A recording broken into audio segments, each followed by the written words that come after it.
Matapos ang 6 na taong bakbakan sa Marawi, muli nating kamustahin ang lugar at pasukin ang bawat bahay na naabandona at hindi na binalikan ng mga may-ari. Hindi rin nakaligtas ang kanilang mga moske at ospital. Mula sa malagim na bakbakan, ito na ngayon ang syudad ng Marawi.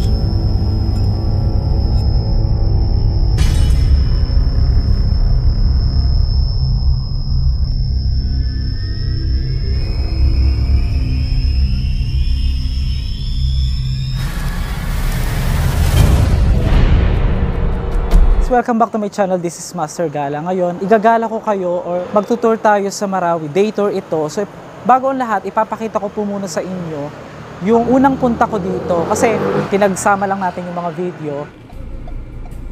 Tingnan nyo guys, kung ganito ba naman kaganda yung Marawi. Hindi ka mag-aatabiling bumalik-balik dito. Oh.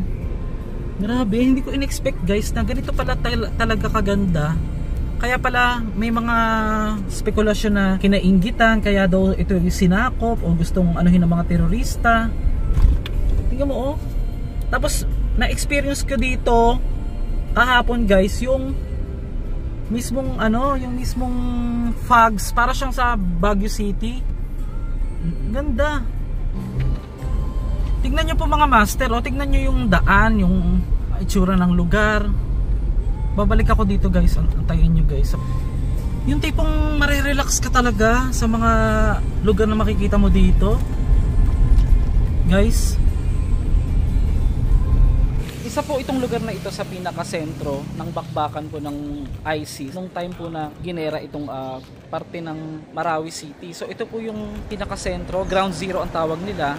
Iikot lang tayo saglit guys and then babalik po tayo ng gabi. Grabe, sobrang iba yung pakiramdam eh. Pero dito, may papakita ko sa inyo. Pasukin natin sa saglit. Akitin natin ito. Hindi naman ito napakita sa news eh. Lahat eh. Dahil sa sobrang dami ng mga tinira nitong ISIS. Ay grabe doon no. Tsaka guys, yung mga pinapasok natin na ganito, masasabi mong basta-bastang mga bahay lang, kundi mga mansyon. Tsaka pansin ko guys, yung mga ang tinira nila, yung mga yung mostly mga mansyon. Yung mga magaganda. Nako, napakadilim ng part na ito. Pumunta tayo dito sa Marawi. So nakikita ninyo yan. Wala pa akong kasama. Comment po kayo kung may nakikita po kayong kasama ko. So yun, yung kwento nga, babalikan natin ito mamayang gabi. Sa tuwing lalo rin pagsasapit ang mga 6 PM, pagdating daw ng kasi wala nang masyadong dumadaan dyan sa labas. Kahit nga araw, nakikita nyo dyan sa pinalipad kong drone, walang masyadong na dadaan ng mga sasakyan sa parting yan. Talagang yung iba ang sabi, may naririnig nga doon ng mga, let's say, ng tao, sigaw, iyak, iba-iba halo-halo emosyon, parang nasa gera ka pa rin daw. Ito yung mga bihira nating makita sa mga palabas. Meron ditong mga wires na hindi siya talaga pangkaraniwang. Narinig nyo?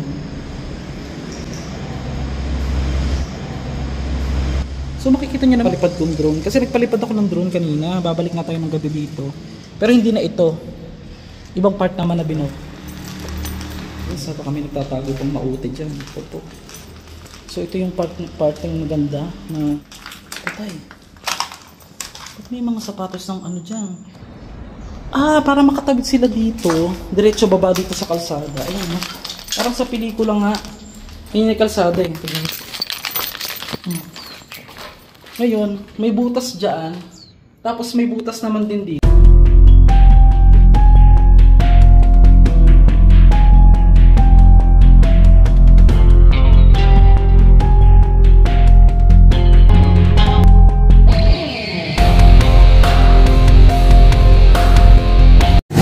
Meron diyang bagong tinatay yung mosque sa part na yan. And then, ito yung isang naayos na nagawa ng mosque sa kabila.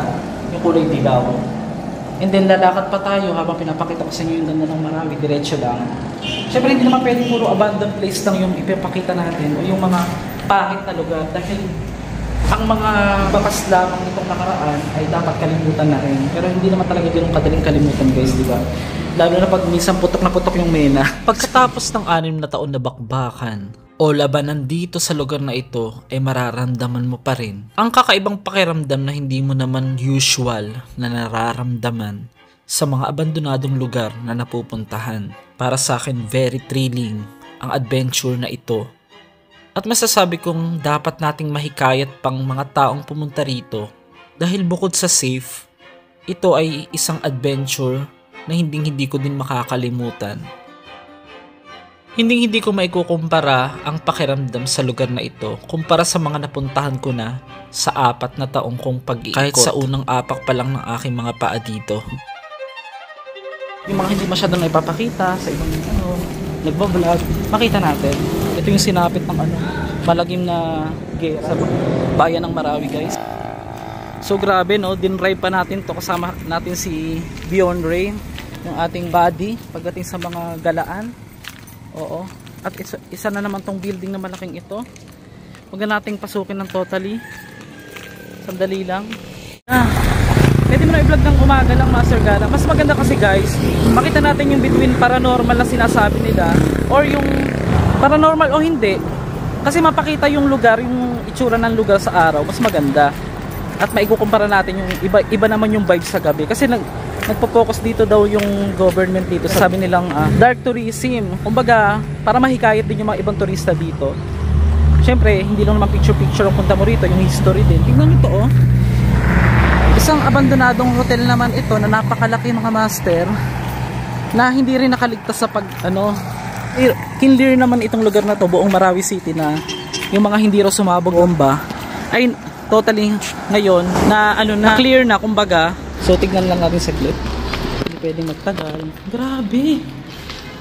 Parang nasa movie ka lang talaga, no? Yan, no? May mga dyan, no? Siyempre, napakamahal ng ginas natin.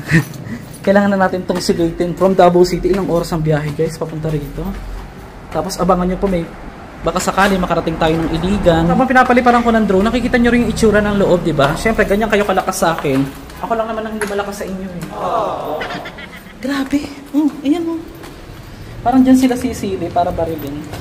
Comment below yung mahilig sumili tapos binabaril. Wow. Sorry guys, hindi naman sa yung nangyari yung pinagtatawanan natin. Pag masyado mag-focus sa nakakatakot, yung naman, urban exploration, kagaya ng ginagawa ko ngayon, hindi lang po biro na pumunta tayo sa ganitong lugar, yung mga negativity pwedeng pumunta sa atin kung mahina yung positive thinking natin. Kaya nagpapatawa din ako minsan sa sarili ko. Kasi dito sa second floor, tanaw mo dito yung mga bahay, oh. Bukod doon sa pinalipad kong drone. Ayan, oh. Sa kapal nga ng mga salamin na yan, oh. Isa yun sa totaling napasab. So hindi na natin puntahan, pare-pares lang siguro yan. Ngawit na.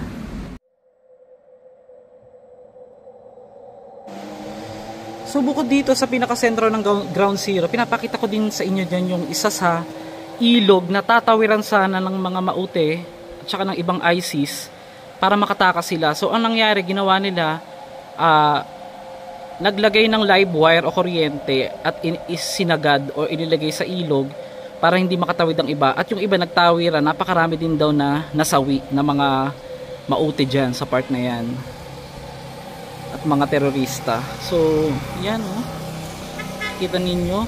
Tsaka punta tayo dito sa banda rito. Napakaganda, guys. Makikita ninyo yung parang dyan, yung makikita ninyo yung Ferris wheel dyan na napakaganda na improvement na after 7 years, ganito yung nangyari sa Marawi. Makikita naman natin na patuloy ang progreso at pagbangon ng kanilang lugar. Mula sa mapait nitong nakaraan, ay pinapakita lamang ngayon na ito ang panibagong simula. At ang sitwasyon ngayon na tiyak marahil bago lang sa ating kaalaman, kahit ako nagulat na napakaganda na pala ng Marawi City. ढूंढा था अब तक बस 2 पल का चैन तुम्हारे आने से है बेहद सुकून चाहत हुई है तुमसे यूं बेइंतहा बस है तुम्हारा ही हर वक्त जुनून। कोई तो है खुदा जिसकी दुआ से हो तुम मेरे दिल में सदा। कोई तो है खुदा जिसकी रज़ा से हो तुम मेरे जीने की वजह।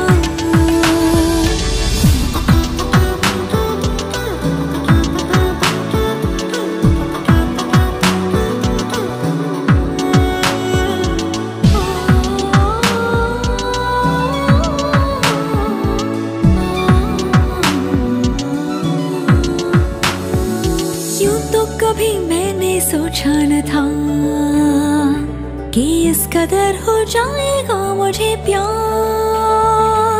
जब से मिली हूँ तुमसे है ये दास्तां। So dito pa lang makikita mo mga butas na agad. Meron tayong bisita na una na sa taas, excited, si Adam. Adam, don't ano siya. Hello our subscriber Hello, subscribers. from UK to Marawi. First time Malawi, yeah. Actually guys, this is the initial na place. Regarding sa ground zero, we can go more. So magpapalipad ako ng drone, makikita ninyo. Just look a lot of, How many? Up there, look. pakita mo, ang daming ano. Umakyat ka. You just Yeah, I've been came up there. there. It looks safe, but I wouldn't walk on it. Oo. A lot of, tawag dito, mga pinagbarilan guys. Bullet holes. Oo. Bullet stain. Bullet stain? Bullet marks. Bullet marks is probably Let's go, a better guys. word, yeah. Akyat tayo guys. Isa itong bahay, I think. Pero tignan mo yung style niya. Ano? Mosque? Grabe naman. Tignan mo. So may nakita kami dito ng dalawang building. Ito, parang abandoned na rin siya. Tapos yung isa naman, may nakalagay na Moncado Colony. Tapos may mga Arabic na nakasulat. Hindi ko alam kung saan. So isa din ito sa napinsala, mga master. Tignan natin. Babalik tayo dito ng araw. Para mas... Ay, pumasok. Uy, Adam! Naku po! Naku po! Pumasok agad, baka may tao dyan. Adam! So ito pong kasama kong si Adam. Biglang pumasok na lang. Adam, where are you? Adam, come back here! May nag-uusap doon na ano, oh. May tao eh. Ganyan kasi siya. Ngayon hinahanap pa namin si Adam. Lagi siyang excited eh. Sinabihan naman namin siya na dapat hindi siya hihiwalay sa amin. Ngayon, nauna na. Hindi namin alam kung saan siya nagpunta. Tara, parang pinag-anuhan agad dito, oh. Ano? Tignan mong ginawa, oh. Adam, please don't be too much away from us. Adam, what are you doing there? May mga syringe pa guys, oo. May pagkaano eh. So dito, ito yung isa sa malalang pinasabog o winasak ng gera. So tara, puntahan natin ito guys. Wala eh, si Adam makulit eh. Pinakamalala natinsala ng gera. Tapos pasok natin dito malamig. Siyempre, ramdam mo yung ewan ko ba, based on my experience sa'yo, base sa nakikita mo, parang naririnig ko pa rin yung bang. Yung ano ng gera. Kung tatanungin niyo ko kung ano yung pakiramdam o vibes sa lugar, parang pakiramdam mo empty o wala talaga. Bukod sa syempre, medyo nakakatakot pa rin. Medyo mahirap i-explain yung experience kapag nandito ka na, kapag pinapasok mo yung mga lugar. Lalo't alam naman natin na napakaraming nasawi sa lugar na ito.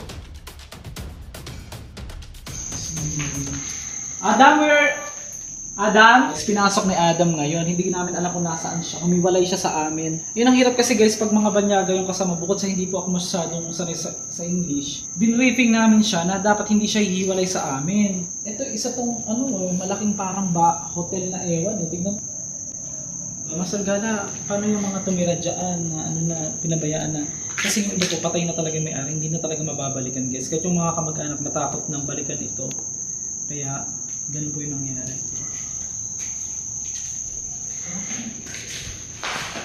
Ay, hindi siya sumasagot. Tumawag ka ba doon? Oo. Sumagot? Oo, sabi niya. Oo. Maya na, adres ako. Ngayon ko pagalitan kasi mas matanda sa'yo guys. Ito yung school. Parang ito ay hindi pa yata nagamit. Pero ba't ganun? no?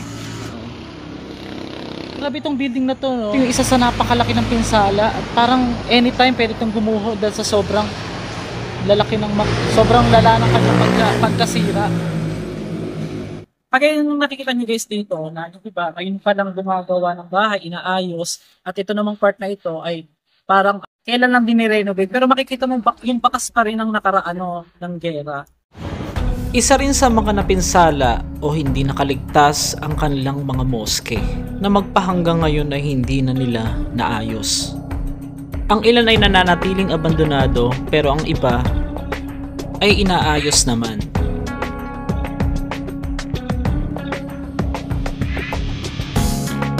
Check natin guys kung ano. Pasukin natin guys. Hindi na siya ginagamit. So sabi ni dapat daw naglinis ka bago ka pumunta rito. So ito siya. Ay grabe! It's very oh.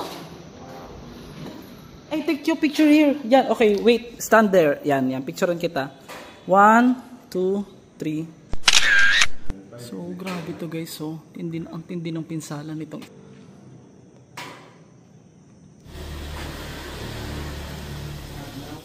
Grabe. Oh, there's a stair. Upstairs. Yeah, we can. It's basa. Oh my gosh. Just watch. There's a sundalo. You think? Yes, we can. Just take care. Give me some light bulb. Oh, I can. Of course you can. Gosh. Ito yung isa guys na pinasok nating mosque. Mosque. Wow! Look at that. Oh, may sundalo.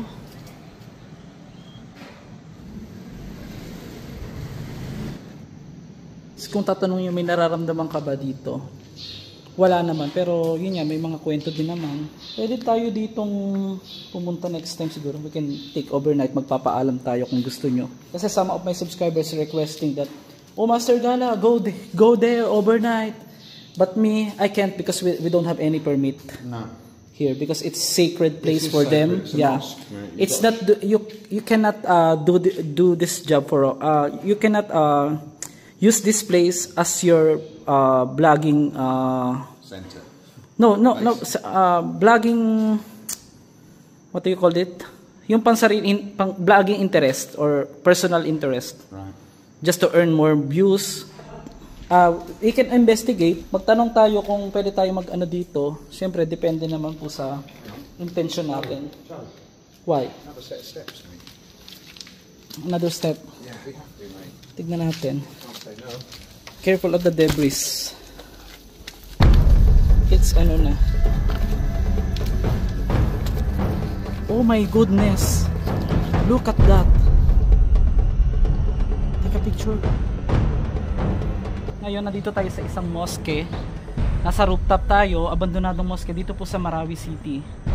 Ito po yung isa sa napinsala ng napakalaking gera nung nakaraang 6 na taon na. Ngayon, ikutin natin kasama ang aking kaibigan na si Adam, and we will make some paranormal investigation some other time here. If there is something nagpaparamdam, just creepy. It's just a creepy place. I don't find it creepy. I'm not saying that this is creepy, but some of the places, yeah, some of the places here. very creepy. But this is such a shame, isn't it? This was a beautiful mosque, and it's just destroyed. So this is your first time, di ba, na makarating dito sa Marawi? Yeah, first time. Hopefully not my last. Hopefully not my last. I want to come back. I hope so. I hope me too. Hope me too. So tingnan nyo, puro damo na tong paligid, may mga orchids. Does it look like orchid, No, right? that's not an orchid. It's Orchids are parasitical. They live on. Punta tayo guys ng dito, ng part 2. Nababalot na po ng damo at mga debris dito. So how do you rate our adventure for the whole day in Marawi now? What, you want me to rate it out of 10? Rate it, rating. Out of 10, it's been at least an 8 today, hasn't it? It's been a good day. We should go back here We should and stay for a week. Habang nag-uusap kami ni Adam ay nakarecord ako nito. yes, and take paranormal investigation at night. That's at night. That's more exciting. Do you hear that? Yeah. What is that? Some steps. I heard Some steps. something up there on the roof. Oh yeah, and the rope. Oh, let's go. Give me some light, bud. Every time I'm going down, my head just getting a little bit Alright, can I have some light, mate? Mm-hmm. See where I'm stepping. be careful. Araywa. Alaywa. That's one of the problem of tall people. Old people, mate. That's our problem. Do you think you're old? Oh.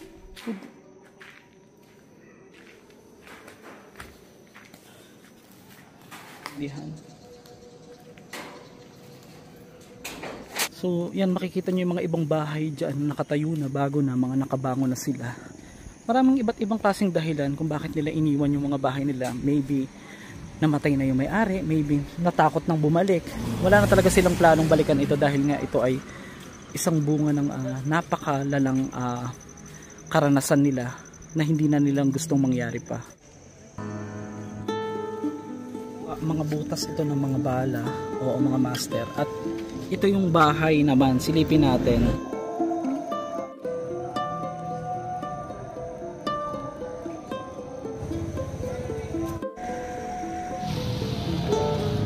Naman guys, mayroong isang bahay dito. May mga sasakyan dito na nakatambak. O tignan nyo, may mga butas na rin tong sasakyan.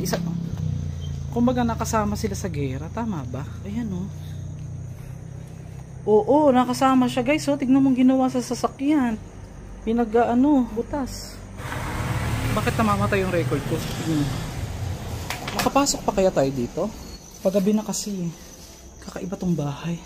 Ewan to, sukin natin. So, nandun sila. Papasukin ko saglit. Gusto kong makita yung loob eh. Meron parang underground. Ay, ano yun? Ito siya. Wala naman nagtatago siguro dito. Isa siyang bahay, mga master. So ito siya. Tingnan natin, ang creepy. Oh my gosh. OA. Master Carla, hindi ka ba natatakot? Wala naman nang nakatira dito. Ba't ka matatakot? Sa buhay tayo matakot, sabi nga nila. I feel so empty here. Okay pumunta rito ng gantong oras, pero wag lang hating gabi guys. Ano yung different? Ba't pagkagabi na mas nakakatakot, Master Gala? Yun ang hindi ko din po alam. Ito lang yung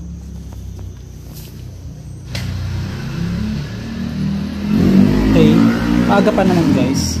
Dito, tignan yan. So, magtataka ako guys, ba't automatic namamatay yung record ko. Master Gala, ano ka ba natatakot? Lagi na lang ganun. 4 na taon na sis.